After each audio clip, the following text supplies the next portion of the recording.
What's up YouTube? Welcome back to the channel. It is your host Ayande Joseph, and today I'm so happy to be talking about Marvel's animation series What If Season 1 and Season 2. What If are basically spin-off kind of storylines that were made in the comics. They're just kind of derivations of the original Marvel content that we're used to. So for example, one of them is what if Black Panther was Star-Lord? So Black Panther then becomes Star-Lord and he starts to own Guardians of the Galaxy. Now personally, I've said this many times on this channel, I love animated shows, animated movies. I think that there's just some type of, I don't know, I just vibe with them because I love video games, and most video games are animated and not as realistic, and seeing an animated show or movie kind of reminds you of like being in a live video game of sorts. Anyways, I think that Marvel does an excellent job with their animation. I think a great example of this is X-Men 97, the newly renovated X-Men show, which is a continuation of the original series in the 1997. Now, Marvel What If really explores some amazing and just crazy storylines that honestly I never even thought about or have been exposed to. I know that yes, they are usually touched upon in the comics,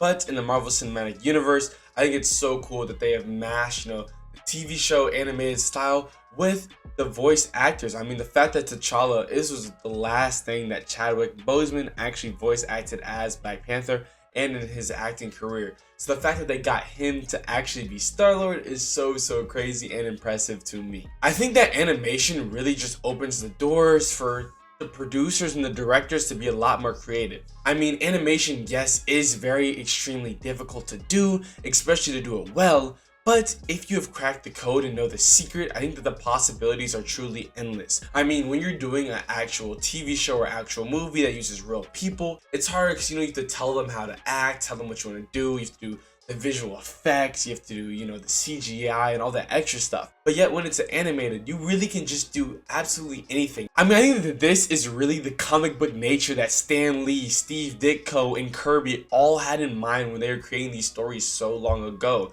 I mean, the fact that when you write and you draw, that's literally what comic books are. And I think that these animated shows give a really more accurate representation. I mean, it's so easy to show us these fantastical lands that our minds can only imagine. And yes, while they can create it in movies and in real life, it just takes CGI, and that's budget material. Especially when you have all these A-list celebrities, you're not usually able to spend the money on, this great CGI. So I think that this animated show really is awesome and I love it. I think you definitely should check it out. The individual storylines they go over are just so interesting as well. They're different, they're unique, and they give you a different side of the universe that we're just not used to seeing. Anyways, please let me know down in the comments what you guys think of the show if you've seen it. And as always, make sure to leave a like, comment, and subscribe, and I will see you next time.